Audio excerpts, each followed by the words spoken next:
हमारे बीच है एक ऐसे शख्स जो ना केवल पत्रकार है, वो एक ऐसे व्यक्ति है जिनकी हर एक बात तक किसी प्रेरणा से कम नहीं होती। तो गपशप छत्तीसगढ़ के इस एपिसोड में स्वागत है देवेश तिवारी जी का। सर, आप अपना एक इंट्रो दे दीजिए। मेरा नाम देवेश है, मैं पत्रकार हूँ, साथ में गीतकार हूँ। लिखने का शौक़ है, जो कुछ लिखने का मौका मिलता है लिखता रहता हूँ। मैं एक स्टूडेंट भी हूँ। और परिचय देना है, कहाँ होता मैं? नहीं बता सकते हैं? हाँ, मेरा नाम देवेश तिवारी अमोरा है। मैं जांजगीर के अमोरा गांव का रहने वाला हूँ। बिलासपुर मेरा शहर है और रायपुर मेरी कर्मभूमि है। तो आप अभी कहाँ रहते हैं? रायपुर पे प्रॉपर अभी? मुझे लगा आप भिलाई में रहते हैं। नहीं, वो पता नहीं कैसा भ्रम होता है लोगों को कि कुछ लोगों को लगता है बिलासपुर रहता हूँ, कुछ लोगों को लगता है मैं जांजगीर में, ये जो मेरा गाँव है अमोरा, वहाँ रहता हूँ। है ना। बहुत कम लोग जानते हैं कि मैं रायपुर रहता हूँ, जबकि मैंने इंस्टाग्राम के बायो में लिख रखा है ये मेरा गांव है, ये मेरा शहर है, यहाँ से मेरा ताल्लुक़ है और मैं रहता यहाँ हूँ। अच्छा, पढ़ते नहीं लोग। वो भी बात है। सर, मैं ये बोल रही हूँ, आज का हमारा जो पॉडकास्ट है ये ऐसा होने वाला है कि एक बड़े भैया हो आप, मैं आपकी एक छोटी बहन हूँ। ठीक है। ये ऐसा चलेगा कि एक तिल्दानेवा की रहने वाली लड़की हूँ और मैं ये जानना चाहती हूँ कि छत्तीसगढ़ में रह के हम आगे कैसे बढ़ सकते हैं और क्या क्या चीज़ें जो हमें जाननी चाहिए। आजकल के टाइम में हमको है ना बहुत कुछ चीज़ें नहीं पता है, सिर्फ ऑन कैमरा पता रहती है कि जैसे कि आप रिपोर्टर हो तो आप कुछ बता दिए, बस जो देखते हैं वही पता चलता है, बाकी पीछे और भी चीज़ें रहती है जो हमको नहीं पता है, तो वैसा कुछ। ठीक है सर। तो सर मुझे ये बताइए, जैसे अभी आप अनुज जी की जो मूवी आई है सुहाग, उसमें आपने अभी एक किरदार निभाया है, तो उसमें ये सब चीज़ की प्लानिंग कैसे हुई? किरदार से हुई तो किरदार तो वो जीत थी, डायरेक्टर राहुल सवाई थे। अच्छा, इनको जीत थी, वो मन का कुछ नहीं था? मतलब मैं एक्टिंग करवाने पे यकीन रखता हूँ। अच्छा, तो फिल्म में डायलॉग मैंने लिखे हैं सारे, हाँ जी, जो हीरो बात कर रहे हैं, जो हीरोइन बात कर रही है, पूरे डायलॉग आपने? क्या यादियाँ बज रही हैं, जहाँ पर लोग हंस रहे हैं, जहाँ पर आपके रोंगटे खड़े हो रहे हैं, गूज़बम्स आ रहे हैं, वो सारे डायलॉग मैंने लिखे हुए हैं। तो मैं चाहता हूँ कि मेरे को उसके लिए जाना जाए कि वो ज़्यादा इंपॉर्टेंट पार्ट है। महीनों रातों लगे हैं उस पर लिखने के लिए, कई महीने की कई रात लैपटॉप में घुसे 2 घंटे 3 घंटे रोज, तब जाके इतना मोटा जो स्क्रिप्ट फिल्म का वो तैयार होता है और उसके डायलॉग तब बनते हैं। तो प्रॉपर एक चीज़? हाँ, एक चीज़, इसमें किस पंच में आदमी हंसेगा, यहाँ पर क्या लिख दिया जाए जिसमें लोगों लोगों को हीरो ऐसा डायलॉग कब बोलेगा जिससे लोगों को लगे कि नहीं यार हीरोइज्म दिख रहा है इसमें। तो उन चीज़ों को लिखना मेरा काम था जो मैंने इस फिल्म में किया है। बाद में जो डायरेक्टर राहुल सवाई थे, उनका ये कहना था कि भाई आपको एक्टिंग करना है क्योंकि मैं पोस्टर में आपकी फोटो देखना चाहता हूँ। मैंने कहा यार ऐसा एक्टिंग तो अच्छे रोल, उसमें बहुत सारे रोल ऐसे हैं जो जिनका स्क्रीन टाइम ज़्यादा है, तो मुझे ऑफर थे। मैं लिख रहा था, मैं नरेशन करता था कि ये ऐसा बात करेगा, गुंडा आएगा वो ऐसा बोलेगा, हीरो आके ऐसा बोलेगा। तो फिर नरेशन के समय ही मुझे भी रोल इसमें से मिले कि यार आप कर लो ना। मैंने कहा नहीं यार नहीं करूँगा मैं। तो फिर मैंने कहा 1-2 दिन का शूट अगर कुछ होगा तो बताना, तुम्हारा मन रख लिया जाएगा भाई, और कर लिया। तो कितना टाइम लगा आपको ये सब प्रिपरेशन करने में? सब एक्टिंग की प्रिपरेशन है जितने भी डायलॉग वगैरह लिख के? 2 महीना लगा था। 2 महीना? और वो सॉन्ग जो आपने लिखा? सॉन्ग लिखने मुझे कभी टाइम नहीं लगता। नहीं लगा? हाँ, 1 घंटा। फिर भी सॉन्ग लिखना मुझे, सॉन्ग कैसे लिखाता है? सबसे पहले इसकी 2 लाइन आपके दिमाग में उतरती है। जैसे इस फिल्म का 8 पैर रेट है। 8 पैर, एक बार मैं कटवा तालाब में बैठा था पीपल पेड़ के नीचे, मेरे को लगा यार दिन में कितने पैर होते हैं, एक पैर आया एक पैर गया, मन में आया कि 8 पैर। मैंने कहा 8 पैर लिख दूँ तेरे नाम में, तेरा इंतज़ार है मेरे गाँव में। ये छत्तीसगढ़ी में गाना है। हाँ, मैं आपको हिंदी में बता रहा हूँ। जी।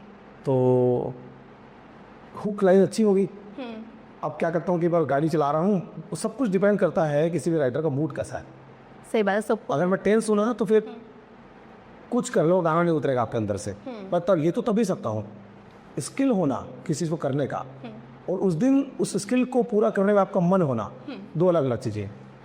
जैसे आप इंटरव्यू ले रही हैं जी, आप, अरे यार सर को बोल दी हूँ, अभी आपके दिमाग में अगर कुछ चल रहा है कुछ और, तो इंटरव्यू खराब हो जाएगा। वो भी है। अगर आप खुश हैं, उस काम करने में मज़ा आ रहा है, और उस टाइम पे आप फिजिकली के साथ साथ मेंटली अगर प्रेजेंस है, आपको प्रेजेंस है वहाँ पर, तो फिर अच्छा होता है। तो ऐसे गाना लिख रहा भी है, क्योंकि भैया जल्दी दो ना गाना, आज हमको रिकॉर्डिंग करना है, तो फिर वो लिखा जाता है 10 मिनट में भी आपके सामने गाना लिख सकता हूँ मैं। वो बड़ी बात नहीं है, लेकिन बस मूड होना चाहिए। लेकिन वो जिस गीत को आप लिख रहे हैं, जो गीत आप अपने दिल से लिखते हैं वो हिट जाता है। सही बात है। ये उसके लिए थोड़ी की संभावना बढ़ जाता है, क्योंकि राइटर ने निचोड़ा है ना, अपने लिखे को बार बार मिटाया है, तब जाके एक अच्छा गीत बन पाता है। जी। तो आपने अनुज सर का पॉडकास्ट भी लिया था ना अभी हाल ही में? हाँ। मैंने देखा वो वही नहीं हूँ देखने के लिए मूवी, लेकिन जितना मैं वीडियोस देख रही हूँ, रील्स देख रही हूँ, इतना ज़्यादा उस मूवी की बात हो रही है। आपने भी कुछ 1-2 रील डाली थी और बहुत सारे और रिपोर्टर्स ने डाली है। तो उस मूवी में ऐसी क्या खासियत है, आपको क्या लगा उसको देख के? मुझे वो खासियत मैं भी उस फिल्म में रही है। दोस्तों फिर अनुज शर्मा जी की फिल्म है। अनुज शर्मा जी से लोग बहुत प्यार करते हैं इस राज्य में, और बहुत सारे बाद अनुज भैया की पिक्चर आई है।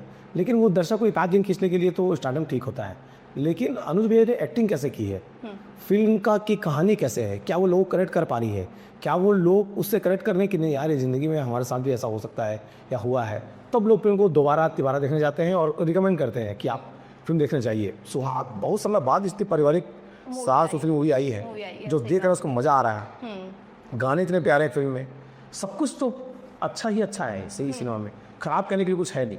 तो ये एक बहुत टाइम बाद ये मूवी आई है ऐसी टाइप की ना, पारिवारिक मूवी नहीं आ रही है इन दिनों। तो हर कोई देख सकता है उस मूवी को ऐसा। ये अकेली ऐसी मूवी छत्तीसगढ़ में, इसको देख के कोई रिश्तेदार आपके साथ बैठा हो एम्ब्रेस के लिख रहे। सब रोड आ रहे हैं। हाँ इतनी मस्त Seriously. है। अगर स्कूल कॉलेज में डिजिटल या क्रिएटिविटी स्किल्स नहीं सिखाई जा रही है तो उसमें क्या बदलाव लाना चाहिए? मेरे हिसाब से तो पूरे एजुकेशन सिस्टम को चेंज करना चाहिए। रोजगार परक शिक्षा की ज़रूरत है। आपको पता है बीए की सीटें हमेशा भरी होती हैं, बीए करने वाले लोग जो तैयारी कर रहे हैं कॉम्पिटेटिव एग्जाम के वो तो ठीक है, पॉलिटिकल साइंस पढ़ने वाले कितने लोग नेता बन रहे हैं, मैं खुद की हूँ। इकोनॉमिक्स करने वाले लोग कितने लोग इकोनॉमी संभाल ले रहे हैं देश में, है ना, पढ़ लिए हैं, ज्ञान अच्छा है, लेकिन उसका कोई इस्तेमाल तो हो ना आपकी ज़िंदगी में, सही बात। कुछ तो आप इस्तेमाल करें। हाँ, जो हम पढ़ रहे हैं कम से कम हम उस चीज़ अगर आपने पे इकोनॉमिक्स किया है तो आप पत्रकार बन जाइए ना, इकोनॉमिक रिपोर्टिंग करिए, आपका पढ़ा कहीं तो काम आए। तो ऐसी पढ़ाई चल रही है, क्या करें, बीए करें, प्लेन बीए है ना, प्लेन बीएससी करके क्या कर रहे हैं आप, सरकारी नौकरी की तैयारी और नहीं मिल रहा तो क्या कर रहे हैं आप, शादी। सही बात है। हाँ पढ़ी लिखी लड़की है, बीए की बीएससी की है, तो वो पढ़ाई करो ना जिसमें रोजगार मिले आपको, चलिए। न मिल पाए तो आप रोजगार तैयार कर सको, वो पढ़ाई करनी चाहिए। वैसे भी 12th के बाद हमारे छत्तीसगढ़ में गाँव में हाँ, आज भी मानसिकता क्या, 12वीं पास हो पहले, उसके बाद आप ITI कर लो, कर लो सबसे ज़्यादा। ट्रेंड कोपा ट्रेंड ही है, वो बोलते हैं जो बहुत सारा कोपा टेली वगैरह है ना, तो बहुत सारे ITI के सेक्टर्स हैं। मैं ये नहीं कह रहा हूँ ITI करना गलत है, स्किल्ड लेबर की सबको ज़रूरत है, लेकिन चलो ITI कर लिया आप, उसके बाद पॉलिटेक्निक के बारे में विचार करते हैं लोग, उससे आगे बढ़ गए, एक काम करो D.Ed कर लो, D.Ed कर लिए B.Ed कर लो। हर किसी का फोकस हर उस दिशा में है कि सरकारी नौकरी कहाँ से उनकी झोली में आके टपक जाए, स्किल की तरफ ध्यान नहीं किसी का। किसी का नहीं, हर कोई ये ना चाहता है कि मुझे गवर्नमेंट जॉब मिल जाए। और शहर में आप रायपुर में घूम लीजिए, भैया कोई अच्छा मुंशी होगा बताइएगा, भैया कोई अच्छा हाउस हेल्प होगा तो बताइएगा, है ना, कोई अच्छा ऑफिस बार होगा तो बताइएगा। यहाँ पर रोजगार की कमी है, लोग नहीं मिल रहे लोगों को काम पे लोग, लेकिन वही है कि 10,000 रुपये में 12,000 रुपये में आदमी किसी भट्टी में जाकर मजदूरी करने को तैयार है, अपने स्किल बढ़ा करके एक अच्छी जॉब के लिए तैयार नहीं है। सही बात है। और लोग तो देख रहे हो ना इतने, मैं तो है ना, यानी कि अब रेलवे स्टेशन की बात ले लेती हूँ। एक लड़का आया मेरे को बोलता है मैं ग्रेजुएट हूँ, मुझे पैसे चाहिए। तो मैं बोली जब ग्रेजुएट है तो कमाना चाहिए ना, उससे पैसे लेने का नहीं ना, वो ये क्या बात है। असल में पढ़ाई का सिस्टम बदलना पड़ेगा आपको, पढ़ाई के साथ साथ स्किल डेवलप करना पड़ेगा अपने अंदर। और जानता है मैं आगे सुना कि अच्छा वीडियो एडिटर जो है जी। वो एक रील एडिट करने के 4,000-5,000 रुपये ले देता है, जी जी बिल्कुल। तो एक स्किल है ना, रील सबको बनाना है, फिर सबको बनाना आज की तारीख का, तो फिर उसी दिशा में ध्यान दिया जाए, डिजिटली काम आगे बढ़ाया जाए, तब कुछ हो पाएगा। जी एक खुद से सोचना पड़ेगा, नए दौर में इसके बारे में विचार करना पड़ेगा लोगों को कि रोजगार के अवसर कहाँ बन रहे हैं। एक सिनेमा बनता है, सब लोग हीरो बन जाते हैं, नहीं बन पाते हैं, कुछ लोग को एक्टर होंगे, साइड एक्टर होंगे, लेकिन काम मिलता रहा था सबको। बहुत सारे लोग मम्मी बन रहा है, शुरू से आज तक मम्मी बन रहा है, उनका काम चल रहा है। अब हर कोई देखो इंजीनियरिंग कर रहे तो हर कोई इंजीनियर बन जाएगा, ये पॉसिबल नहीं बनना है। और कई लोग तो अपने पेरेंट्स के दबाव पे या कुछ भी, पेरेंट्स को लगता है उनका बच्चा बहुत होशियार है हाँ, और IIT ही क्रैक करेगा, है ना। पेरेंट्स की गड़बड़ी है। पेरेंट्स को ये सोचना चाहिए कि बच्चा अच्छा इंसान बन जाए पहले, क्योंकि अच्छा इंसान नहीं रहेगा ना तो वो अरबपति होकर भी किसी काम का नहीं है, कोई काम करते हैं सेवा। सबसे पहले अच्छा इंसान बन जाए, मानवता उसके अंदर होनी चाहिए।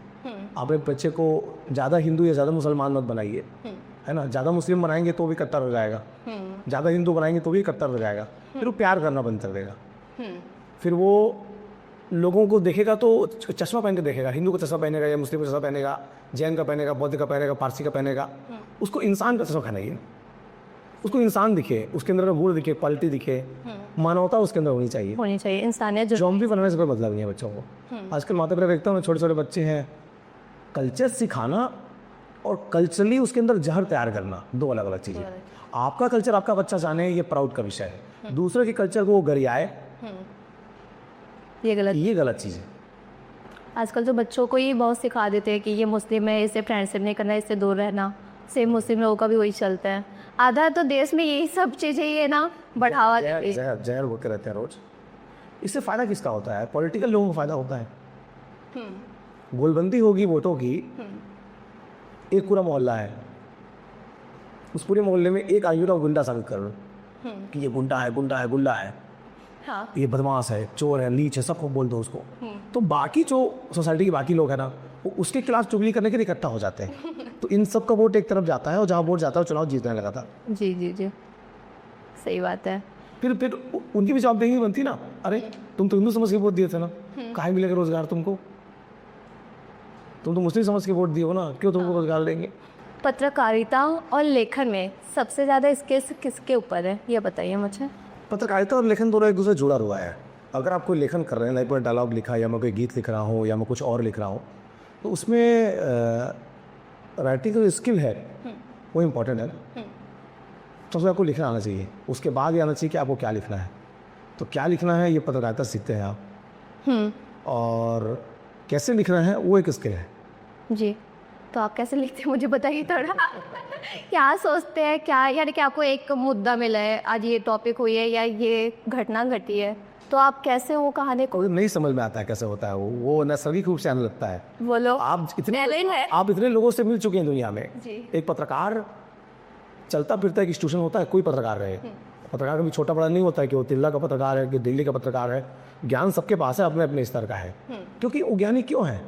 उसने कितने विचित्र किस्म के नेताओं के साथ वो घंटों घंटों बैठा है, उनकी बातचीत सुना है, कितने अधिकारियों के साथ बैठ चुका है, उनके रहस्यों को जानता है, वो कितने किसानों से मिला है, कितने मजदूरों से मिला है, अलग अलग नेचर के लोगों से पत्रकार की मुलाकात होती रहती है। कुछ कहानियाँ बहुत होती हैं। तो पत्रकारों से बैठे मज़ा इसलिए बहुत आता है, बहुत किस्से कहानियाँ। मेरे सीरियस पत्रकारों में उनकी संगत करते रहता हूँ, उनके पास बैठता हूँ, यूँ ही मिलने चला जाता हूँ। 4-5 किस्से वो उस दौर को सुना जाते हैं जब मैं पैदा नहीं हुआ था, तो उनसे मैं सीखते रहता हूँ, है ना। और सोसाइटी में चल रहा है, एक पत्रकार का ऑब्जर्वेशन अच्छा होना चाहिए। सही बात।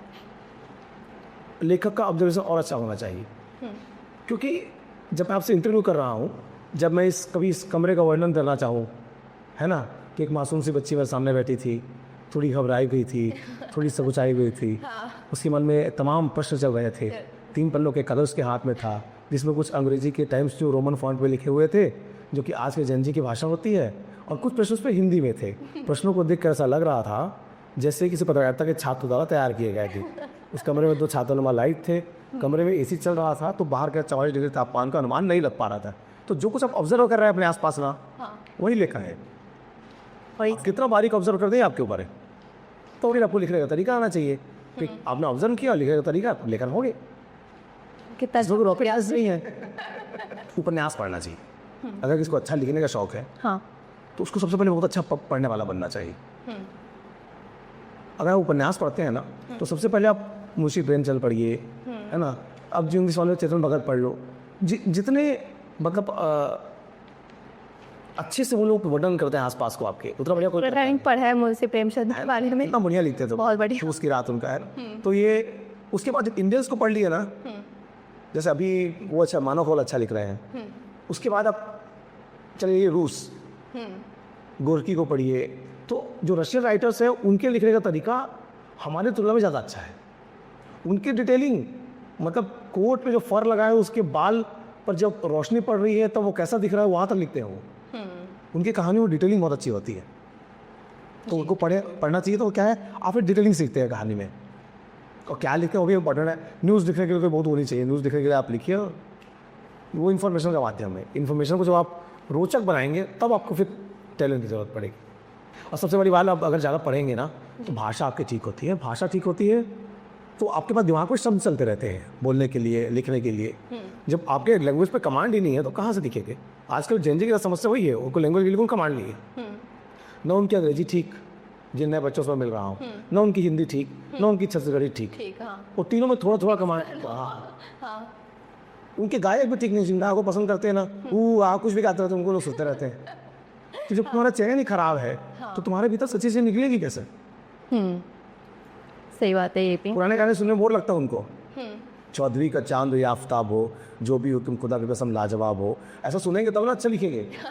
हैं? और नहीं तो आज भी है पानी पानी पानी पानी। नहीं, जबकि पुराने सॉन्ग में मीनिंग रहती थी इतने। और मैं आज के लड़के लेके मैं पुराने सॉन्ग सुनती हूँ, बहुत कम लोग, बहुत पसंद है। बहुत कम लोग हैं। नहीं तो नया गाना 3 लाइन लिखो, गाना खत्म हो जाता है, तब हो जाता है और उनके कोई वर्डिंग नहीं रहती, कोई मीनिंग नहीं रहती है। ये सब अभी चल जा रही है, ये गाने काल जयी नहीं होंगे। है मोहब्बत तेरे अंजाम पे रोना आया, आज भी सुन लो, तब भी सुन लो, आज से 100 साल बाद भी जब लोग सुनेंगे तो भी उनको उतना मजा आने वाला है। सही बात। तो जो अच्छा सुनेगा, हाँ, वो अच्छा लिखेगा भी, जो अच्छा खाएगा वो अच्छा गाएगा, ये नियम है। सही बात है। अच्छा ये बताइए, एक पत्रकार होने के नाते आप हर एक मुद्दे को कैसे कवर करते हैं? और ऐसा कभी कुछ सीन होता है, यानी कि कुछ मुद्दा को एकदम भावुक हो जाते होगे आप, तो वो चीज़ हैंडल कैसे? उस मुद्दों से समझौता नहीं करना चाहिए पत्रकारों को। लाइक हसदेव का मुद्दा है राज्य में, जहाँ जंगल कटता है वहाँ मैं जानता हूँ कि डेवलपमेंट के लिए जंगल काटना जरूरी है, लेकिन एक होता है ज़रूरत को पूरा करना और एक होता है कि उद्योगपति की लालच को पूरा करना। 2 अलग अलग चीज़ें हैं। जनता इस बारीक लाइन को समझ जाएगी ना, उस दिन छत्तीसगढ़ में जो लूट खसोट शुरू हो चुका है, चल रहा है, किसी सरकार को नहीं, दोषी नहीं कह रहा हूँ इस मामले में, ना भाजपा कम है ना कांग्रेस कम है, सब उद्योगपतियों के चरण में पड़े रहते हैं। और उद्योगपति नो डाउट राज्य का डेवलपमेंट करना चाहते हैं वो लोग, लेकिन जो खदान 2027 तक खुदनी है उसी की सर्वे रिपोर्ट में है, आप जब उसको 2022 में खोद खत्म कर देते हो तो मेरा जंगल जो 5 साल बाद करता वो आज कट रहा है ना, जो आपके हाथ में था, तो दुख होता है। ऐसे ऐसे विषय मुझे भावुक करते हैं। पानी पे इसी का ध्यान नहीं है सरकार को। वाटर का ऐसे सभी शुरू हो गया अप्रैल की शुरुआत में, तो वहाँ भी कितना पॉल्यूशन वगैरह होगा, वहाँ के लोग कैसे सर्वाइव? जितना जमीन के नीचे पानी है ना उसके नीचे तक कोयला खोद डालते हैं, पूरा सूख लेता है वो तो पानी को, उस इलाके में वाटर लेवल डाउन हो जाता है। बहुत दिक्कत, बहुत मुश्किल काम है। तो पर्यावरण से जुड़े मुद्दे जर्नलिज्म में जब उनको कवर कर रहे होते हैं, किसी किसान का दुख कवर कर रहे होते हैं, तब अपने भावुक हो जाता है इंसान। लेकिन अगर पत्रकार भावुक हो गया तो फिर वो न्याय नहीं कर पाएगा, क्योंकि किसी भी समस्या का दूसरा पहलू भी तो है ना। आप भावुक होकर एक तरफ हो जाएंगे। जैसे मैं बायस्ड रहता हूँ, मैं मानता हूँ मैं छत्तीसगढ़ राज्य के अस्मिता, इसकी पहचान, इसके जल जंगल जमीन को लेकर के बायस्ड हूँ मैं, जो कि पत्रकार को नहीं होना चाहिए, लेकिन मैं हूँ बायस्ड क्योंकि मैं बहुत प्यार करता हूँ अपनी जमीन। हाँ, और दुख भी लगता है ना ये सब चीज़ देख के। मुझे ये बताइए, अगर आपको नेटफ्लिक्स टाइप की कुछ वेब सीरीज बनाने का मौका मिलता है तो आप किस चीज़ के ऊपर बनाएंगे, वो भी छत्तीसगढ़ के लिए? छत्तीसगढ़ में कहानियाँ बहुत तैर रही हैं। जैसे 2-3 मेरी इच्छाएं हैं, मैंने भी कहीं बताया नहीं है, और बोलते हैं कि इच्छाओं को जाहिर नहीं करना चाहिए। इधर बताइए पहले, क्योंकि आपसे बहुत कुछ सीखने का मन है। जो बीती सरकार थी ना, कांग्रेस की रूप में सरकार, उसके कुछ कैरेक्टर हैं जिनके ऊपर मुझे वेब सीरीज लिखने की इच्छा है। जैसे कि वो दर्शक समझ जाएंगे। अच्छा, ओके। सबसे इंटरेस्टिंग कैरेक्टर जो भूपेश सरकार में थे ना, उनके ऊपर मुझे वेब सीरीज लिखने की इच्छा है, क्योंकि वो कहानी रोमांचित करती है उसी कहानी। ओके, जिस दिन लिख लूँगा उस दिन या तो किताब की शक्ल में बाहर आएगा या फिर वेब सीरीज देखने को मिलेगा उस कैरेक्टर पे। कब करूँगा ये मुझे नहीं पता, क्योंकि अभी PhD नहीं लिख पा रहा हूँ मैं अपना। कर रहे आओ तो भी? थीसिस लिखना बाकी है। अच्छा, RDC वगैरह सब हो रखा है मेरा 2 साल पहले। तो आप मुझे बस ये बताइए कि पत्रकारिता की शुरुआत बस कैसे की है? हर इंटरव्यू में लगभग मैं बताता हूँ पत्रकारिता शुरुआत कैसे हुई। बिलासपुर में तरुणपत नाम का अखबार था, वहाँ काम किया पढ़ते पढ़ते पार्ट टाइम। ग्रैंड न्यूज है वहाँ काम किया। सिटी न्यूज है बिलासपुर, वहाँ काम किया। फिर रायपुर चला आया, तो रायपुर में बेरोजगार रहे 3-4 महीना। बेरोजगार से तो अन्न आंदोलन चल देते थे, UPA सरकार के खिलाफ प्रदर्शन करने के लिए, है ना, लोकपाल कानून लाना होगा, क्योंकि बेरोजगार तो करे क्या करें। उसके बाद फिर पहला ब्रेक पत्रकार अखबार में मिला। पत्रकार से फिर साधना न्यूज़ गए, साधना न्यूज़ से दैनिक भास्कर.com, दैनिक भास्कर से फिर जी न्यूज़ से फिर न्यूज़ 18 से फिर INS न्यूज़ से फिर IBC 24, IBC से फिर प्रमोट होकर के ब्यूरो चीफ होकर के जी न्यूज़ आए, जी न्यूज़ में फिर 4 साल काम किए, फिर उसके बाद भारत 24, फिर लास्ट मैंने जॉब काम किए इंडिया टुडे में। बहुत ज़्यादा। हाँ, और इंडिया टुडे में जॉब करने के बाद जब मुझे लगा कि नहीं यार, मतलब इंडिया टुडे में काम करना सपना होता है, मुझे बहुत अच्छा लगा जब पहली बार जी। मैं इंडिया टुडे में छपा, मेरा आर्टिकल छपा, बहुत खुशी हुई, क्योंकि हर आदमी चाहता कि देश का सबसे बड़ा संस्थान इंडिया टुडे वहाँ एक बार छप जाए। भले बार वो छपे, एक बार छपना चाहिए ना। हाँ, तो वो अपने साथ हो गया है। तो कुछ पहले जॉब कर पाया, फिर हूँ तो वीडियो का आदमी, कितना ही दिन में लिखने वाला काम करता। तो वो मोमेंट आपके लिए बहुत अच्छा होगा। फिर मैंने कहा छत्तीसगढ़ काम करेंगे, सीजी बॉक्स ओपन करेंगे अपना। हाँ, तो वो आपका खुद का है ना। हाँ, बाकी सब जगह आपने जॉब की है। मेरे खुद करें, सब तमाम छत्तीसगढ़ियों का है वो। जी। वो मेरे बाद भी रहे, मैं चाहता हूँ। हाँ।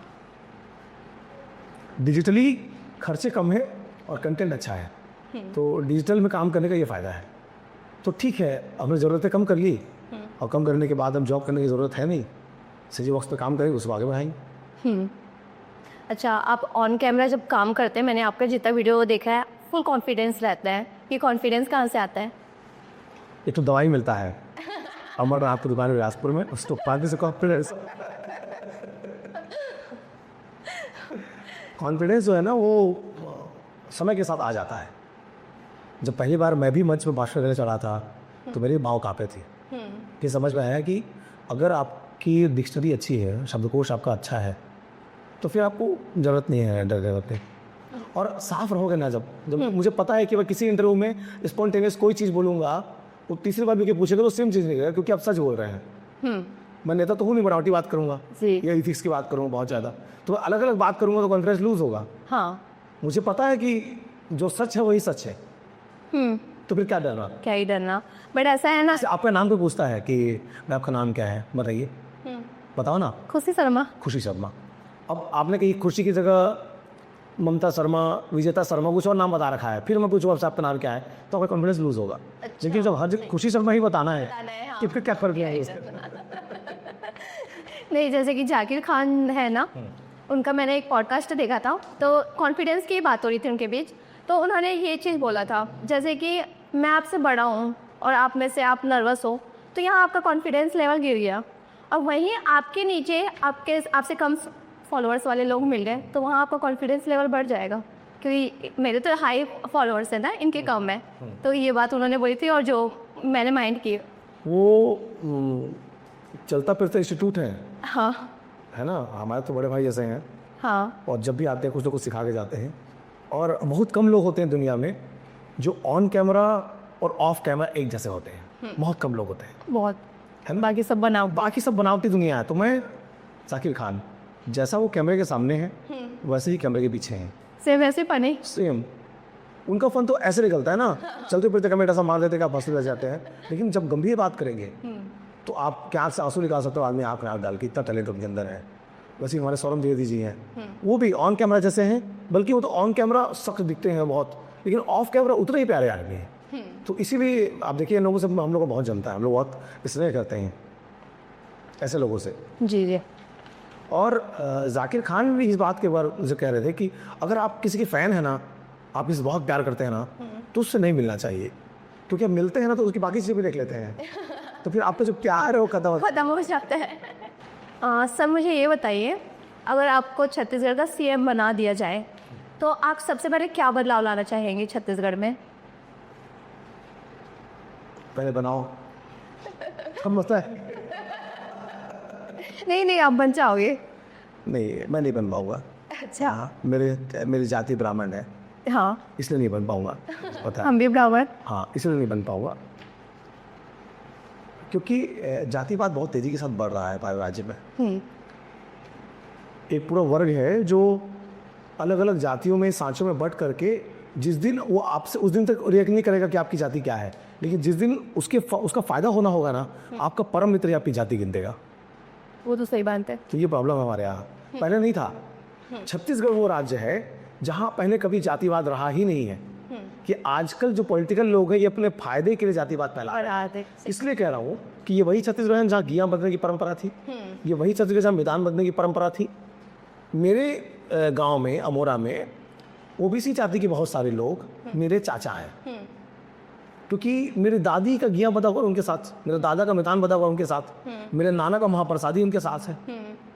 तो जब इतना जातिवाद था तो वो घिया पापा घिया दादा कैसे हो गए मेरे?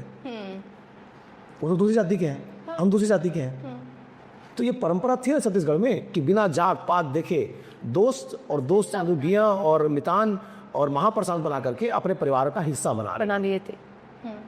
था ना ऐसा? हाँ, क्योंकि उस समय पॉलिटिकल लोग जातिवाद फैलाते नहीं थे। आज अपने फायदे के लिए इस क्षेत्र में इतने साहू है, इतने यादव है, इतने कुर्मी है, इतने सत्तामी है, इतने ब्राह्मण है, इतने बनिया है, ऐसे बोल बोल के लोग अपना वोट बैंक बढ़ाने के लिए अपनी पार्टी के कान में बताते हैं कि हमारी जाति का डोमिनेंस है, हमको वोट। ढेला भर काम नहीं करेगा, आपके समाज का आदमी रहे चाहे दूसरे समाज का आदमी रहे।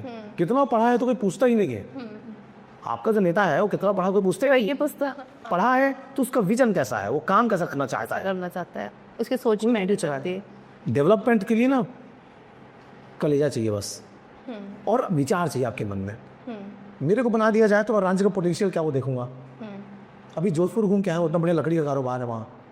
जिन बबरी लकड़ी का वो यहाँ जरूरत था फेंक देता, पूरा पार्टी बनाए बीच में दरार आ जाए, उस लकड़ी को जोधपुर में फिनिश करके अच्छे बढ़िया उसको टेबल कुर्सियाँ बना करके यूरोप सप्लाई कर रहे हैं।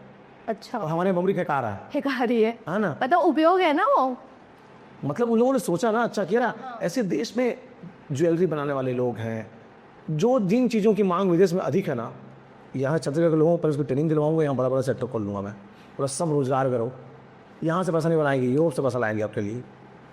मतलब मैं तो अगर मैं कुछ बनता या बन जाता तो डेफिनेटली यूथ के बारे में सोचते हैं कि इनको कैसे स्किल देना है और कैसे उनको रोजगार में जोड़ना है। जी। मेरे को पता है सब लोग सॉफ्टवेयर इंजीनियर नहीं बन सकते, मेरे को पता है सब म्यूजिक नहीं बन सकते, सब पटवारी नहीं बन पाएंगे, सब पीएससी के रेगुलेटर नहीं बन पाएंगे, या सब पत्रकार भी नहीं बन पाएंगे।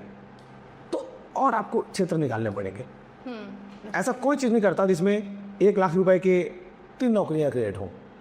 मैं ऐसा काम करता जिसमें 1 लाख नौकरियाँ क्रिएट हो, कम से कम कोई बेरोजगार नहीं रहता। हाँ, छोटे छोटे पैसे मिले सबको, और सोशल सिक्योरिटी लाता। आदमी कम कमाई खुश क्यों नहीं है, वो चिंता क्यों कर रहा है? क्योंकि उसको पता है बीमार पड़ जाऊंगा ना, आयुष्मान कार्ड में इलाज नहीं होगा, मर जाएगा वो। सरकारी अस्पताल कमीशन का रेट चल रहा है, सबसे बड़ा घोटाला स्टेट में स्वास्थ्य पे होता है।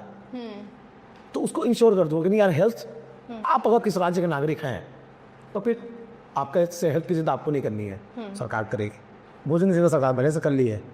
उसके बाद क्या बचा, जो पैसे आप कमाएंगे पढ़ाई लिखाई फ्री कर लो। सबसे पहले ना इन्हीं सब चीज़ों में ध्यान देना चाहिए। स्वास्थ्य हो गया, इनोवेशन हो गया, आदमी को मंत्री बनाते क्या पे हो गया। सही बात है। जैसे कि लेकिन ये तमाम बातें जो बोल रहा हूँ उसके लिए पैसा चाहिए होगा ना, और स्टेट के पास पैसा नहीं है। वो फ्री में महिलाओं को मातारी बंधन देना है, सरकारी नौकरी का बर्डन इतना ज़्यादा है, स्थापना व्यय बोलते हैं उसको, पैसे इतना ज़्यादा सरकार में देना पड़ता है। हर नेता जैसा बताया ना वैसे ही सोच रहा है, उसके नज़र में भी वो शिवाजी पिक्चर का जो रजनीकांत है वो चल रहा है ना, लेकिन वो भी मजबूर है, नहीं कर पाते हैं। उनके पास भी ना संसाधनों की कमी है, नहीं करता है। वो भी चौधरी का मन कि परसों 3 लाख सरकारी नौकरियाँ निकाल दो पद में, सब लोग रोजगार पे आ जाए, लेकिन उनके हाथ बंधे हुए हैं ना, उनको पता है स्टेट में कितना पैसा। ये बात बेरोजगार आदमी को तब, जब अभी रोजगार होता है ना तो घर आता है वित्त विभाग के मंत्री को, सरकार को, जब बेरोजगार होता है तो। लेकिन एक काम करो, उस बेरोजगार को वित्त विभाग का सेक्रेटरी बना दो, वो ज्ञाना पद गया, चुप हो जाएगा। उसको पता है फाइनेंस कैसे मैनेज करना है। और लोग फ्री बांट कर कुछ दिन बाद में नया चुनाव 10,000 महीना पाएंगे बैठे बैठे घर, 3-4 चुनाव हो जा रहा है बस। आज 1,000 मिल रहा है, कई स्टेट में 2,500 मिल रहा है। हमारे यहाँ चुनाव होगा 3,000 हो जाएगा, अगला चुनाव आएगा 10,000 हो जाएगा। महिला अगले चरण में महिला ही की जो तो पैसा है तो किस दे रहे क्या ना, तो फिर कहाँ से होगा ये पैसा? ये पैसा बहुत जगह से आता है। एग्जाम्पल दूँ, शराब अकेले 10,000 करोड़ से ऊपर कमा देगा, और महिलाओं को बांटने खर्चा 7,000 करोड़ है। तो पति से ले लो, मेरे को दे दो। सही बात है। अच्छा, मुझे ये बताइए, छत्तीसगढ़ में कोई अच्छी जगह कौन सी है घूमने उमने के लिए? अरे छत्तीसगढ़ के किसी कोने में निकल जाओ, छत्तीसगढ़ सुंदर जगह है। डिपेंड करता है कि आपका मूड कैसा है। अगर आपको ठंडी जगह पसंद है तो मैं पार्ट चले जाना चाहिए। उत्तर छत्तीसगढ़ में कहीं घूम लेना चाहिए ठंड के दिन में। हमारे 2 मौसम होते हैं, कम गर्मी ज़्यादा गर्मी। अभी हम लोग ज़्यादा गर्मी वाले मौसम में हैं। दिसंबर जनवरी आएगा तो कम गर्मी का मौसम आ जाएगा। तो जब कम गर्मी होगी और ठंड को महसूस करना है तो फिर सरगुजा आगे घूम सकता है बढ़िया। बारिश का मजा ले रहा है तो आदमी को बस्तर जाना चाहिए। बस्तर की बारिश जैसे बारिश कहीं नहीं है। पहाड़ों के बीच से नाव गुजरे, झील हो, दूर दूर तक पानी ही पानी हो, नाव के बगल से पहाड़ दिखाई पड़े, पहाड़ में सांप लिपटा हो, ऐसा मजा लेना है तो सतरेगा जाना चाहिए, कोरबा के पास हाँ है ना। सजेंगे एकदम जाना तो बांगो, हंसदे बांगो का बैकला वाटर जहाँ पर है। तो इतनी खूबसूरत जगह है छत्तीसगढ़ में। मतलब मंदिर को ही मैं सुंदर नहीं मानता हूँ, बिना मंदिर के वेदर को भी सुंदर कुछ मानता हूँ। प्राकृतिक चीजें भी होनी चाहिए। मतलब आपके धार्मिक स्थल है, उसके आसपास की जगह वो ठीक है, लेकिन बहुत सारी जगह जो धार्मिक स्थल नहीं है लेकिन सुंदर है, तो वहाँ जाना चाहिए। सही बात। इसे टूरिज्म पड़ेगा राज्य का। और अब टिड्डी के साथ काम हो भी रहा है बस्तर में ही। अब क्या कहते हैं उसको, वो जो घर में रखते हैं ना, क्या बोलते हैं उसको, क्या टूरिज्म देते हैं उसको, होम स्टे। होम स्टे शुरू हो रहा है। हाँ आपको उनके साथ रह के उनके कल्चर में शामिल होने का मौका मिलेगा। अच्छा हाँ, मैंने लिया। सरकार की योजना में शामिल है होम स्टे को बढ़ावा देना। Okay okay. तो अब कुछ मीटिंग्स हो चुकी है बस्तर में। कुछ दिन बाद होगा जब आप बस्तर जाएंगे तो वहाँ के ट्राइब्स विद ट्रेनिंग, हॉस्पिटैलिटी की ट्रेनिंग लेकर के आप अपने साथ रुकाएंगे। आप उनकी कच्चे मिट्टी की जगह में रुकेंगे, उनकी तरह ज़िंदगी जिएंगे, उनकी तरह कपड़े पहनेंगे, एक दिन से पानी गिरा जाएंगे, खाना खाएंगे, वापस घर आएंगे ना। फिर जितना आपको मूड होगा आप चले जाएंगे। अच्छा मुझे ये बताइए, मेरे को ये लास्ट क्वेश्चन है मेरा। जैसे कि छत्तीसगढ़ में मैं अक्सर देखती आई हूँ कि एक जो छत्तीसगढ़िया आदमी है वो अक्सर है ना, बहुत लोग ऐसे है कि चार अंग्रेजी बोलने वाले लोग मिलकर ना तो वो वहाँ लो फील करते हैं। ऐसा क्यों? यानी कि अपनी छत्तीसगढ़िया को वो प्राउड क्यों नहीं देते हैं? तो उनको मेरे से आके मिलना चाहिए। मैं एयरपोर्ट में फ़्लाइट के अंदर जिनको छत्तीसगढ़ी आती है उनसे छत्तीसगढ़ी में बात करता हूँ, जिनको नहीं आती उनसे हिंदी में बात करता हूँ। जहाँ मैं खुद फंस जाता हूँ, मेरे को पता है कि सामने वालों को हिंदी और छत्तीसगढ़ी दोनों नहीं आती, तो मैं अंग्रेजी में बात करता हूँ। वो लैंग्वेज ही तो है, कौन सा तो वो नहीं, फिर भी एक छत्तीसगढ़िया बोलने में कई लोगों को, हाँ, कुछ लोगों को शर्म आती है। कुछ लोगों के मन में ये बैठा हुआ है कि शहर की भाषा हिंदी है, तो जैसे ही हम शहर जाएंगे तो हमको हिंदी में बात करनी चाहिए। ऐसा कुछ नहीं है, ये भ्रम एलिट लोगों ने ही फैलाया है। हमारे गांव से निकल करके जो अधिकारी बन गए, हमारे गांव से निकल करके जो सरकारी नौकरियों में आ गए, उन लोगों ने अपनी औलादों से हिंदी में बात की। बाद में जब वो गांव गए तो गांव में कसर तो लेकर ही दिखा थे।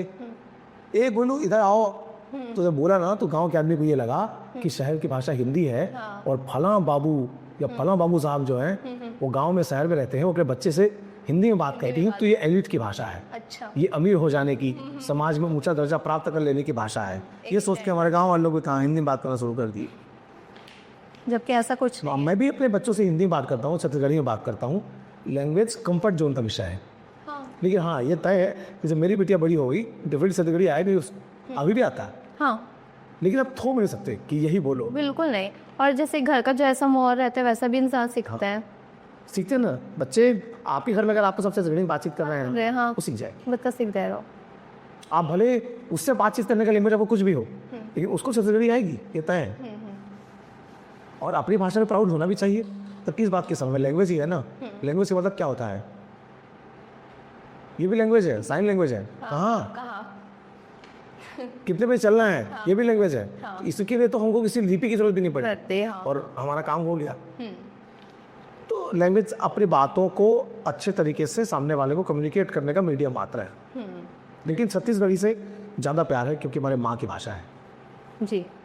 तो पॉडकास्ट में आपको इस मूवी से लेकर क्या क्या रिलेटेड बात हुई थी? ऐसा कोई टॉपिक जिसमें आपको मज़ा आया हो? फिल्म में तो एक्टिंग देना अपने आप में नया अनुभव था मेरे लिए। पहली बार मैं एक्टिंग कर रहा था, और ये एक बात समझ में आ गई, जब कभी कोई डायरेक्टर बोले ना कि भैया 10 मिनट का शूट है, आप आ जाओ, तो आप मान के चलिए 10 घंटे के लिए जाना है आप। ओके। वो एक सीन और सुबह से शूट कर रहा हूँ मैं, करते करते करते अब एक सीन लग गया, एक सेट पे मेरा सीन हो चुका है, और उसी सेट पे किसी और एक्टर का सीन है, तो लोग उठा के आप मेरे लिए लेके जाएंगे ना। आप तो वेट करेंगे मेरा अगला जहाँ सीन है वहाँ आप शूट करेंगे, तो फिर दूसरे कलाकारों को आपको वेट करना पड़ता है। फिर जब आपने होटल पड़े रहो, सोए रहो। तो आप फर्स्ट बार ऐसे रोल किए हो किसी एक्टिंग में? ये मुझे किसी ने मौका नहीं दिया, मैं क्या करता। अच्छा, पहली बार हुए। मुझे ऐसा लगता है कि मैं एक्टर हूँ, अब किसी ने मौके नहीं दिया करने की एक्टिंग। चलो अच्छा, पहली बार मौका तो मिला। अब चांस है, अगर अभी आपको मिलेगा कि मुझे मूवी में आपको एक्टिंग का रोल मिल रहा है, तो आप करोगे? मैं एल्बम भी करने को तैयार हूँ, मैं एक्टिंग भी करने को तैयार हूँ, बशर्ते बहुत समय ना रहे। मेरा अपने काम है, लिखना पढ़ना मुझे पड़ता है। आप बोलेंगे लीड एक्टर कर लो, कई महीने का छूट चल रहा है, तो उतना समय नहीं होता है। तो आपने ऐसे और सॉन्ग किए हैं, यानी कि और बहुत राइट सारे गाने मेरे आ चुके हैं। कौन कौन से? बस यूट्यूब पे सर्च करना है देवेश तिवारी अमोरा सॉन्ग्स, सीजी सॉन्ग्स आ जाते हैं। तो आपने जब भी गाया है एक बार आके बता, जो लिखा है आपने 2 लाइन। पहर लिख दऊं मैं तोर नाव माँ, आठों पहर लिख दऊं मैं तोर नाव माँ, तोरिया बोरा है मोर गाँव माँ, आठों पैर। ये बहुत सुंदर गाना है। बहुत प्यारा, आवाज़ खराब है मुझे गाएंगे आप। बहुत अच्छी है। और आपने ना, पता है मैं आप पे एक और रील देख रही थी, उस पर ना एक कौन सा तो सीजी सॉन्ग था, आपने गर्ल्स की आवाज़ में वो गाना गाया था, फिर उसके बाद आप उनका पॉडकास्ट भी लिए थे। अच्छा वो तो उसका गाना है मोनिका का, कौन सा वो गाना? डाल ही रहा दरअसल मैं अच्छा गाओ। और इंग्लिश में कर रहा था। मुझे लगा कि आप ही गा रहे थे। नहीं वो क्रिएटिव करने का तरीका होता है। Okay okay. मतलब अगर मैं गायक होता तो आप लिपसिंग कर रही, कैमरा आपके ऊपर फोकस है, फिर अचानक आप रिवील करें कि पता है ये जो आवाज़ आप सुन रहे थे किसकी आवाज़ है, जी जी। फिर कैमरा मेरी तरफ हो जाए, तो वो क्रिएटिव था वो पॉडकास्ट में। तो दोस्तों आज हमें हमारी बड़े भैया से बहुत अच्छी बातें हुई, बहुत कुछ सीखने को मिला और इनसे बहुत अच्छी प्रेरणा भी मिली और डेफिनेटली आपको भी मिली होगी। तो मिलते हैं नेक्स्ट एपिसोड में नए गेस्ट के साथ। जय जोहार, जय छत्तीसगढ़। जोहार।